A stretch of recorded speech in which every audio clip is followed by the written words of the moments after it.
Where there is health, there is hope. Where there is hope, there is everything. So it's time to delve deep into the health and wellness sector. The topic, exploring pathways to well-being, unveiling promising health opportunities. Our moderator for the segment, Mr. Jesper Hougaard. If we could have our moderator on stage, please. The founder of Dieletto Lifestyle and Hospitality, CEO of a Wellness and Hospitality Consultancy. He brings with him 25 years of expertise. He collaborates with international organizations delivering path-breaking transformative experiences. Hello and welcome. Our panelists are equally preeminent figures in the industry. Mr. Hari Namboothiri, Managing Director, Sreedhareeyam Ayurveda High Hospital. If we could have you on stage. He is the Vice Chairman of the Sreedhareeyam Group, a visionary entrepreneur with over 26 years of experience. He established the modern Ayurvedic medicine manufacturing unit in the year 2008, which was recently upgraded to a world-class facility. He also founded Care Keralam, the very first Ayurvedic cluster in the country. Gracious welcome to Mr. Hari Namboothiri. Our panelists, who to complete the panel here, we have Mr. Sidarth Dominic, CEO, Prakriti Shakti Clinic of Natural Medicine by CGH Earth. A CEO and Director of the CGH Earth Group. He's a second-generation leader, plays a central role in the successful inception of Coconut Lagoon in Kumaragam. We are looking forward to healthy conversations, and over to our moderator now.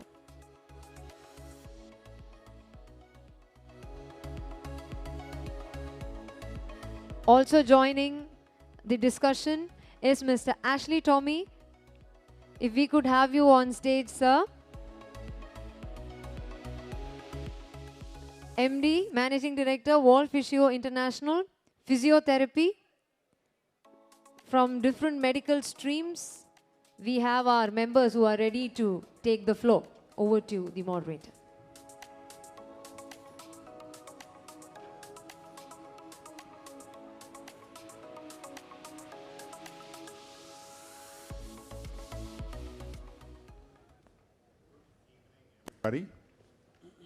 It's always a challenge to be the last panel in a wonderful day like today. It's been truly interesting right from the morning sessions with very insightful people that we have seen today. So I hope we can keep you all alive and in good health and wellness in this next session. We have already had an introduction of the panelists. I will just quickly run through a couple of slides just to give a context of what we are discussing today. Health and wellness are a combination of a healthy lifestyle. We have to have good health and we have to have good wellness. So what is health? According to the World Health Organization, health is a state of complete physical, social, and mental well-being, and not merely the absence of disability, disease, or infirmity. In short, even if you live with a disability, even if you, let's say, have to live your life in a wheelchair. I met a man in Chennai last week who has had polio as a child. And he's sitting in a wheelchair. He's now in his mid-50s. He's a very happy person. He has a very high wellness quotient. So again, it's not just a matter of being free of disease. You can still be healthy. So what is wellness? Wellness, apart from health, is something you have to do yourself. You cannot get any medicine for it. You cannot get any prescription for it. You have to be actively involved in wellness. So they are not exclusive to each other, health and wellness, but it's two different things. For health, you have to go and see a doctor, either an Ayurveda doctor or a normal doctor. It's a matter of physical, to nourish your body, eat the right things. We heard before that if you give a lecture on healthy nutrition and afterwards you go and have some unhealthy food, that doesn't work. In wellness, you have to live a healthy lifestyle. Mental, in India we have a tradition for yoga, meditation, etc. The mental health also has to be there. You have to be in balance with yourself and your environment. Emotional, you have to be balanced. Spirituality is not just about religion. Religion can also be spirituality, but you can also be religious without being spiritual. Social, you have to connect with people. You have to be social, be able to interact with other people. We heard about in the educational session how important it is to interact with other students, interact with the society. So the social quotient is very important in wellness. And environmental. We are seeing the very negative effects of not taking care of our environment. So we have to be sustainable in our attitude to our environment because we live in it. So to compare the two, the medical paradigm is we need to feel better. Like I have a cold today. My voice may, by the way, break off at some stage. So I need to feel better.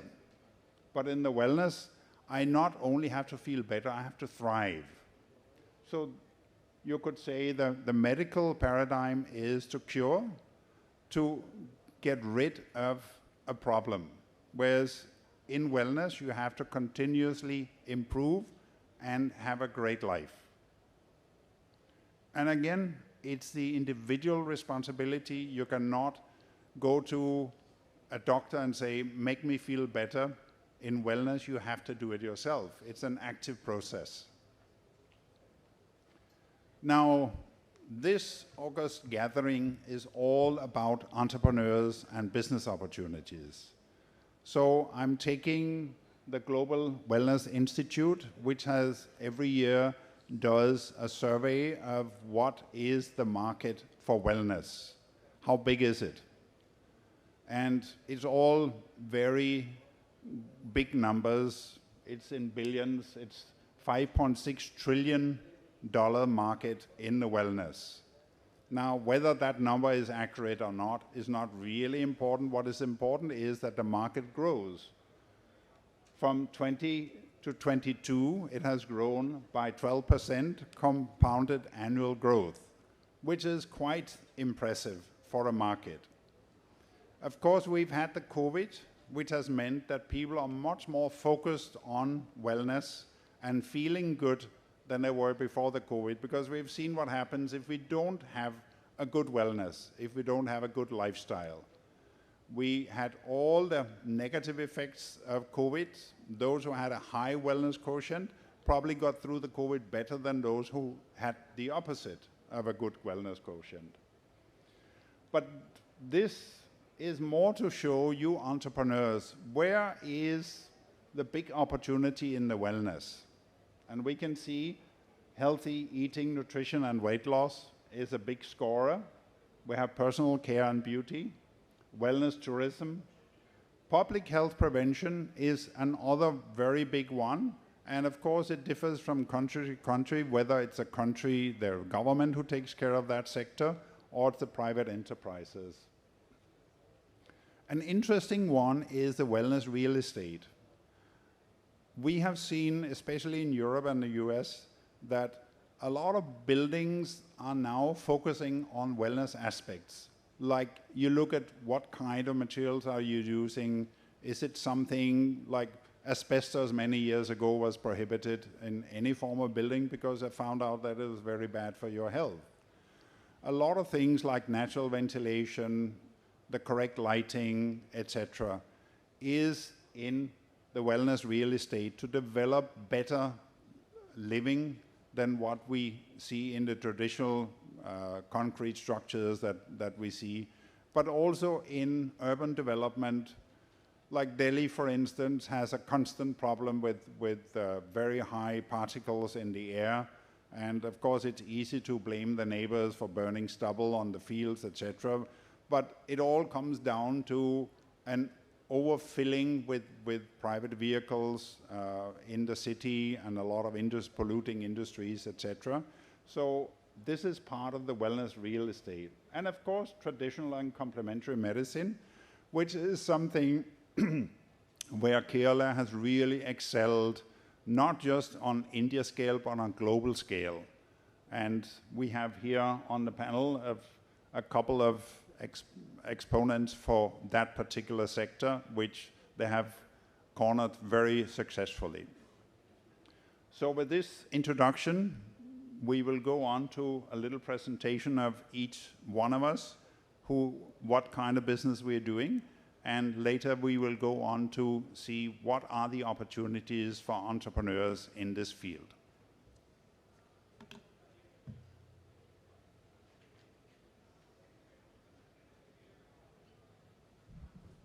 So Hari, maybe you can start by telling a little bit about, you can sit here. Okay. Telling a little bit about your business, how you got started, and where you see yourself fitting into the health and wellness sector in Kerala.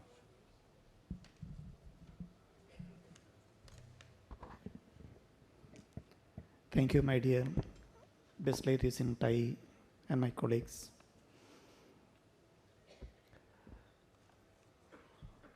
Here we are discussing the future opportunities in the healthcare sector. The evolving healthcare sector presents us with numerous opportunities across various systems like hospitals, pharmaceuticals, Ayurveda, homeopathy, and yoga. Each has its unique approach to wellness and treatment. Every system focuses solely on the patient's final outcome, utilizing the support of the system services. Coming from a traditional family with a history spanning hundreds of years, our focus has been on Ayurveda, particularly specialized treatment for the well-being of eyes practiced by my forefathers. In the past hundreds of years, the Indian system of medicine known as Ayurveda featured a multi-specialty approach to patient care. In earlier times, full-fledged hospitals were not prevalent. Instead, various families practiced Ayurveda in different rural regions, each specializing in specific branches of medicine.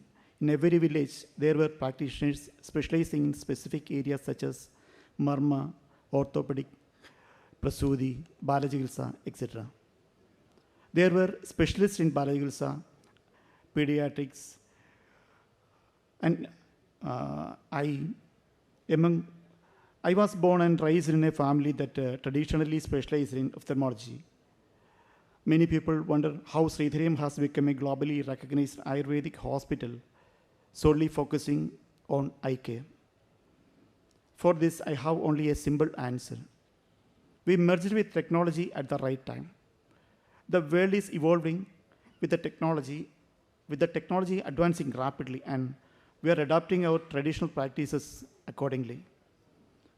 We meticulously document patients' conditions before and after treatment, and we are formulating Ayurvedic medicines in compliance with modern pharmaceutical standards. This approach boosts the confidence in our methods. We are deeply grateful to the Honorable Prime Minister of India, Sri Narendra Modi ji, for endorsing the achievement of the great science of Ayurveda. 3 years ago, the daughter of Kenya's former Prime Minister Raila Odinga sought treatment at Sreedhareeyam to address her vision issue, which occurred after undergoing treatment for a brain tumor. Despite seeking treatments in various countries without success, she lost her complete vision. At that time, one of Raila Odinga's friends suggested Ayurvedic treatment. Usually, when conventional medicine fails, people seek clarification before considering alternative treatments. However, this friend remained confident. Subsequently, Rosemary came to Sreedhareeyam and underwent treatment. Remarkably, within 6 months, she regained her full vision and is now able to read messages on her phone. This success story is in an isolated isolated incident in Sreedhareeyam or in Ayurvedic science. Every day, thousands of patients achieve positive results through this remarkable science. This underscores the value of focusing on specialties. Ayurveda has encompassed various specialties since ancient times, with increased emphasis on specialty treatments. Ayurveda has the potential to become the primary choice for medical care in our country. Now we are discussing new opportunities in healthcare. Our daily routine, our daily routines have increased our lifespan compared to the last 20 years. And we are more conscious about health issues. We have too many different systems of medicine and practices, each with its own unique talents and capabilities. This is the right time to consider integrating different medical systems and practices into a unified framework. Scientists and experts should collaborate to brainstorm the possibilities for bringing together the unique talents and strengths of each system. Now I am coming to another point. We are all highly concerned about our life issues, but we often lack sufficient time to dedicate to curative treatments.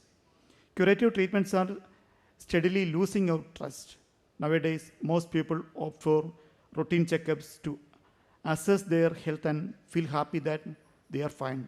Sometimes, when diagnosed with conditions like diabetics or high cholesterol, make us to engage in workouts and take medication for support. However, what's really necessary is a comprehensive service system for our bodies. Since ancient times, Ayurveda has been known for rejuvenating the organs of the entire body. I will tell you an example of car service. Before the arrival of Maruti Suzuki in India, we were using vehicles like Ambassador, Fiat, Mahindra, Jeep, etc. During those days, every morning before starting the vehicle, we had some tedious task. We had to fill the radiator with water and check the oil gauge, etc. We will only take the car to the workshop when it breaks down. Now, can we imagine that?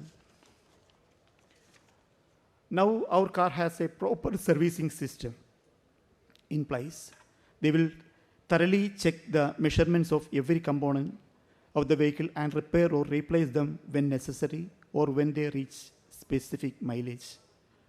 In our bodies, certain elements cannot be replaced, but we can enhance their strength. Within the health sector, the most crucial aspect involves periodic rejuvenation of both the body and mind. We possess a proper identification system for health conditions and adequate service system to protect our organs. If we initiate better integration with modern science, the combination of Ayurveda and yoga will significantly influence the next phase of the healthcare industry. The integration will significantly impact the future of the healthcare industry.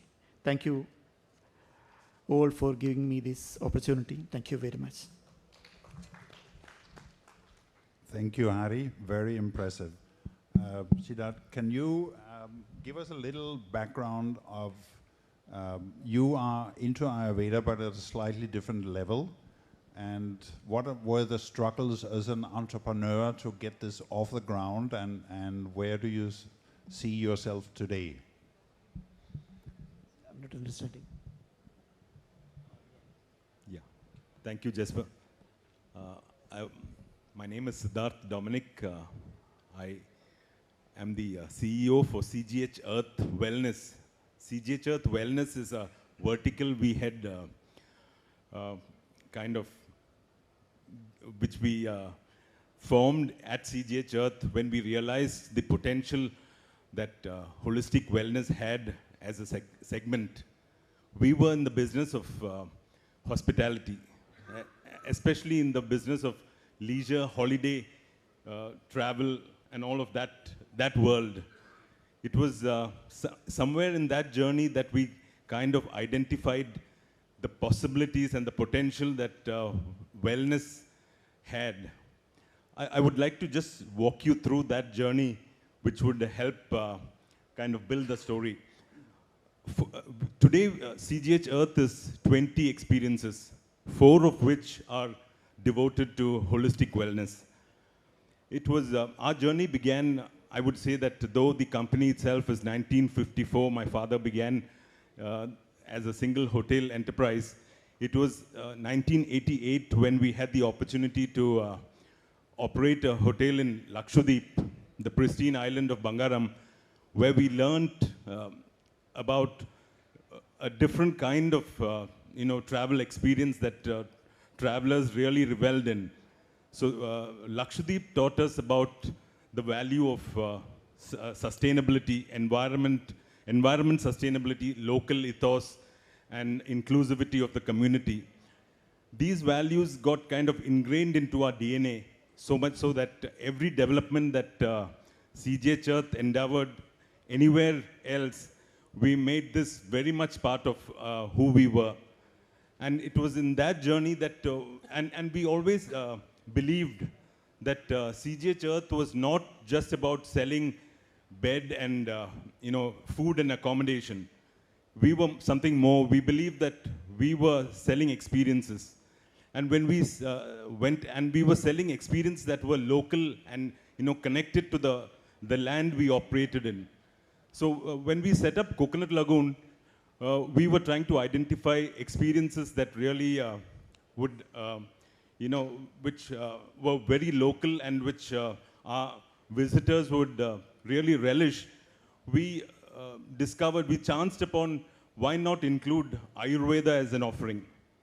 And in that journey, we added on a little facility at Coconut Lagoon, which is a resort in Kumarakam. We added a little Ayurveda center, contracted with a professional doctor and team to set up an Ayurveda center. And the travelers who stayed at the Coconut Lagoon were typically people who stayed maximum 1 night, 2 nights, 3 nights. And we offered this not as a Ayurveda treatment facility, more spa-ish. Ayurveda treatments that are available, you enjoyed a Ayurveda massage and went on your journey. The response was so fantastic that we realized that there was a huge opportunity. This got us thinking, and we started incorporating Ayurveda centers at all our facilities. Every resort thereafter had a little Ayurveda center attached to it. And we began building in programs that were little longer duration, and we had visitors coming back for longer programs, which meant doctor-led programs with specific diets, which our chefs got attuned to. And we found a tremendous response. There were guests who came back year after year just for Ayurvedic treatment. And this got us thinking that why not build a facility which was devoted to Ayurveda. That's when the opportunity arose in the form of a palace in Palakkad, in Kolangod, where an old palace was converted into an Ayurveda hospital. Here there is a big story, but to cut it short, we said that this palace would be completely focused, and the purpose of its existence would be just to offer curative Ayurveda. And in that journey, we said we did a little research on Ayurveda, and we are not doctors ourselves. We are in the business of hospitality, leisure, travel, holiday business. We did some research, and the findings was that if you want to really set up a best-in-class Ayurveda center, you need to then go by the dictates of Ayurveda, which talked about Ayurveda program is not a fast-track program. You need to give it the time. People had to come and stay minimum 2 weeks. We said we'll use the Panchakarma format, and said 2 weeks would be the minimum duration a patient would have to stay in the property. And the diet, we went through the whole rigor of kind of diving deep into researching what kind of diet, going by the doshas, and the patient, each patient would enjoy the appropriate diet suitable for the patient. And we put it all in place. And pricing, we decided that to be best in class, it had to be priced in the top of the class. And we launched the product of Kalari Kovalakam.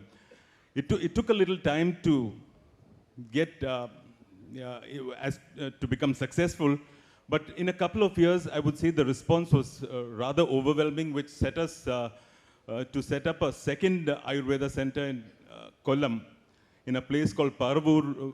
The property is called Kalari Rasayana. This is again Ayurveda center with Kalari Kovalagam has got 19 keys, 19 rooms. Kalari Rasayana has 22 rooms.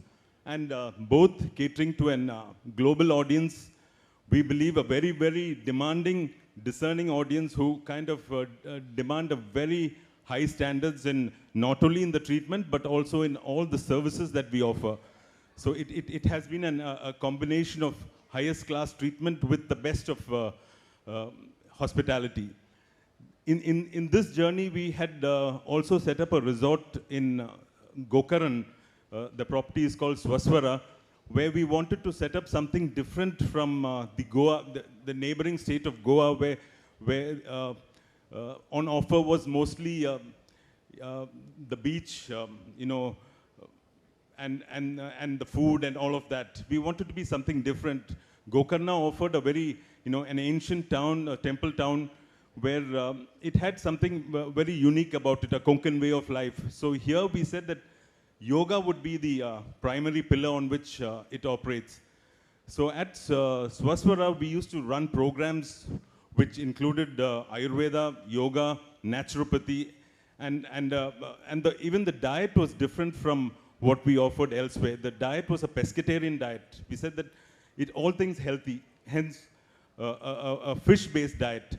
So while we went on that journey at Swaswara, we discovered how naturopathy had a certain, draw, and that enabled us to set up a property devoted to naturopathy, which is called Prakriti Shakti in Kutikanam, Peelmade. I think I'm run out of time. I'll come back with my story. Yes, a very interesting story, and I think a lot of you entrepreneurs can learn a lot from this about persistency and having a clear goal. But I think it's time to let Ashley explain a little about your entrepreneurial journey. Right. My name is Ashley, and we run an organization called Wohlphysio. It's purely a physiotherapy clinic where we deal with back pain, neck pain, shoulder pains, any kind of sports injuries. That's what we deal with. So today, more than my organization, I don't want to explain about my organization much, but I would like to give an insight about what physiotherapy could really do for the ailments and the business opportunities in it. So to say that, I would like to go to the year 2004 where I graduated, finished my physiotherapy, and then started my work for 5,000 rupees in a famous hospital in Kerala. The rupee, the money was not the problem. The problem was a reputation at that point where the physiotherapists had, where the physiotherapy departments were kept in a very remote areas, like maybe in a basement or next to a mortuary or next in a car parking area, where it was not at all given any importance. The one reason that it was not given any importance because it was not a revenue making department compared to surgeries or ICUs or anything else. So as a mandatory, it should be kept in a hospital. That's the one reason it was being run. So after that, I got an opportunity to go to UK, do my masters, and then do work with the NHS. So after the NHS, when I got a chance to, like, for my vacation, came back to India for 10 days, I just roam around and saw how the departments are doing at the moment, and I couldn't find one single physiotherapy department which was running standalone. It was still inside the hospital in the same setup. So I found a very good opportunity to why not set up a physiotherapy clinic. At first, I did open one in Thrissur in the name of Alivio Physio. It was doing fine. There was no problem with that. But in that model, in that place, I could not accelerate it to a different, to a a venture where we can make more franchisees or branches. Why? Because I had to educate people over there. What's the importance of physiotherapy? How we can make benefit of it. So from there, I shifted to Cochin, which is a metropolitan city where I didn't find much hard to get patients, or I didn't have to educate them. So in 2016, we opened one branch in Panampally. Now we have 5 branches all around in Cochin itself. A second stage of funding is coming by, and we are visioning it up like 50 branches in 5 years' time. So the opportunities in physiotherapy, why this has brought such a potential is because thanks to COVID that everyone has started to be aware for getting fitter, get their immunity boosted. So they have to be active. So as they started active, like by exercise or by sports or any kind of activity, there will be aches and pains. Initially, it was suppressed by a painkiller and an anti-inflammatory drug. But now, if it is suppressed or a rest period, after a rest period, if you have to be active, you have to move around. So how you are able to move around without a pain? So that's, you have to address the root cause of the problem, which is the biomechanics of the body. If you suppress the pain will fade away. It's just a symptom. So that's where the physiotherapy roles comes by. Imagine yourself putting your body, like you have your skeleton system, right? That is a framework for your body. How does this bone move around? Inside, there will be a lot of ligaments, there will be a lot of muscles which play around. So if that is not played around properly, there will be friction. It will cause pain. So understanding the biomechanics of the body is what we do. And that's how the rest period or the medication can be reduced, but we can go to the root cause of the problem. You are not advised to rest for 2 weeks for your back pain. You are not advised to not to bend forward. There will be a lot of advice like that, like not to bend forward. You have to sit and then take the object from the floor. We can change all those things if you really understand the biomechanics of your body. So that's what our focuses are, and that's what we do. Thank you. Thank you very much. I think we've heard about 3 very interesting journeys here. I'll just quickly do my own journey. I'm made in Denmark. I moved to Maldives in '94 to run a very special and very successful seaplane operation there, which later became the world's largest seaplane operation. But I thought I would try something new, so I started a chain of spas, firstly based out of Maldives. I later opened an office in Cochin, so I've basically been here since 2001 when I opened that office. Started by operating a couple of hotels in Kerala, and otherwise opened spas in 5-star hotels and resorts, both in India, Maldives, Sri Lanka, Thailand, Singapore, Seychelles, Kenya, and a few more countries. Set up the training institute as well, because what I would say to you entrepreneurs, we heard about Ashley's plans to expand into 50 locations. Because I've been in the aviation industry for 25 years before I ventured into the wellness and hospitality business, I knew the importance of have standard operating procedures. It is extremely important when you think of expansion that right from the first place you open, make sure you have standard operating procedures that actually work. Because if you have standard operating procedures that's a thick manual, which nobody can read because it's written in a language form that your employees either don't really understand or don't respect, it doesn't work. So standard operating procedures in a practical format is really, really important. Have your business plan in order. We heard from Sidarth how they were very clear on how they wanted to go into the Ayurveda market. It's not, okay, let's try with a little bit of Ayurveda and see how it works. They were very clear that the first trial was to do a spa-like Ayurveda. And we also heard from Hari how they're very focused on specific ailments and curing those and producing medicines according to it. So have a very concrete plan when you want to go into the health and wellness business. Don't just say, oh yeah, that would be nice to go into. We heard in the day's first presentation about elder care that you have to have passion and you have to be in the business not just to make money, but also to make money. Remember that. But you have to have a passion for it. And the same thing if you want to go into the health and wellness, you have to have the passion and you have to live the life. It's like, for instance, I'm doing a project in the Maldives, which will be a fully plant-based resort with treatments, a little bit of Ayurveda, a little bit of naturopathy, but no alcohol, no animal products, not even milk, not even honey. So since I conceived that concept, I have been living on a purely vegan diet. Of course, like today, I had to have something which was not purely vegan, but at least vegetarian. You have to live the life. You have to believe in the product that you want to do, especially in the wellness business. You cannot weigh 200 kilos and say that you are selling slimming programs. It doesn't work. Nobody will believe you. So you have to live the life. You have to live the product, the service you are selling.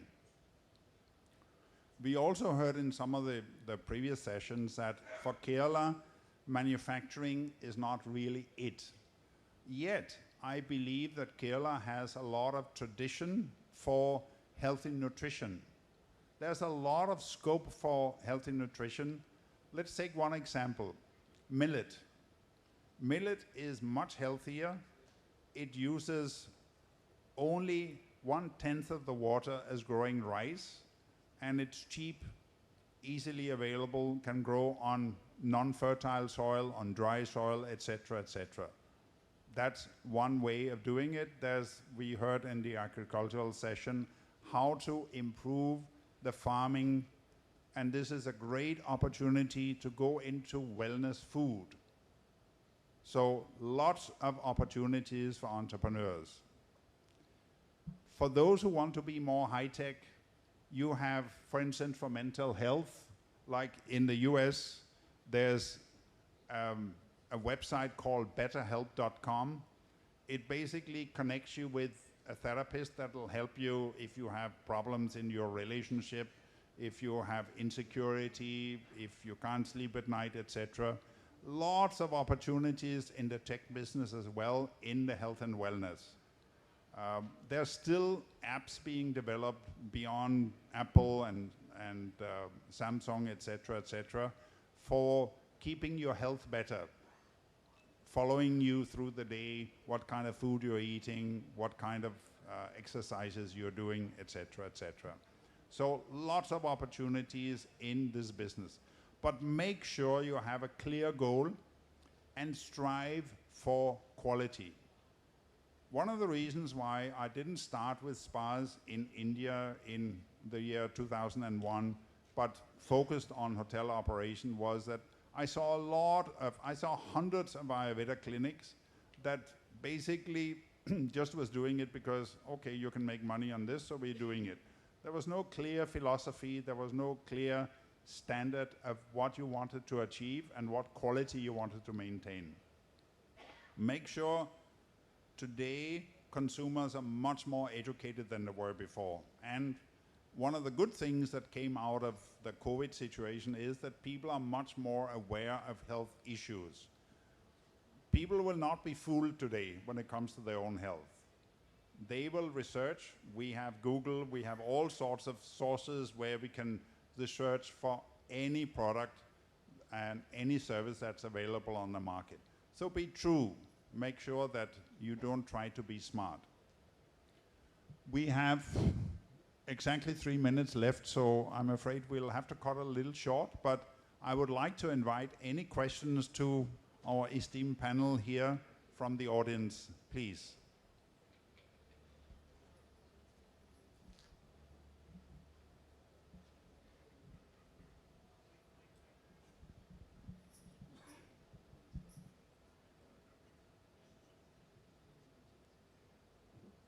Listening to Dr.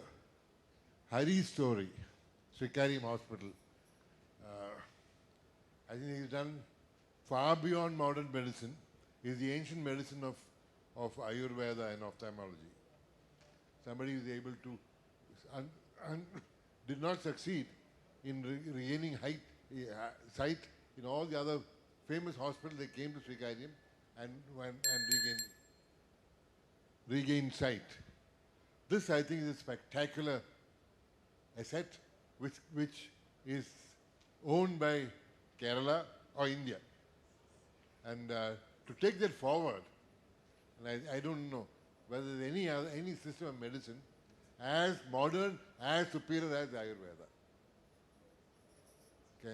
Though the Western medicine will have all those gadgets and all that, will have AI and machine learning and whatnot, but the human science of better health, body, mind and spirit is here. Your comment. I think in every science have their own capacity. In Ayurveda have some capacity in some particular fields. Ayurveda is having a special capacity in what you call neuro system. Actually, we are treating everything is through this neuro system. We are in Ayurveda is best in neuro. But in every case, in emergency cases, I think only this modern medical system can do anything. So everything, it is like our human, okay. Everybody have our own unique capacity. Everybody is doing in a different way, that's all. Are we utilizing sufficiently this powerhouse? I don't think so, because we have a very good specialty streams there, but everybody is not utilizing that capacity of Ayurveda. Does this panel feels some of the common quotes what we always hear, early to bed and early to rise is leading to a good healthy wellness situation? What does this panel feel about such common quotes and is being advised to all? Is it a situation where it creates a healthy wellness? See, always listen to your mother. If your mother or your grandmother told you that, it's probably true.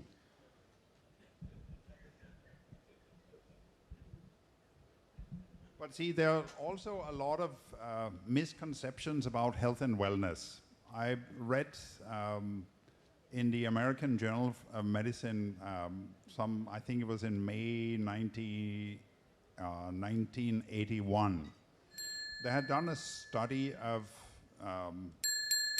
milk allergy in Kerala and Pondicherry, and it showed that 66% of people in Kerala and Pondicherry were actually allergic. So still the mother says you have to drink your milk. But sometimes it works, but most of the time it is true that what has been collected through ages is correct. And early to bed, early rise, yes.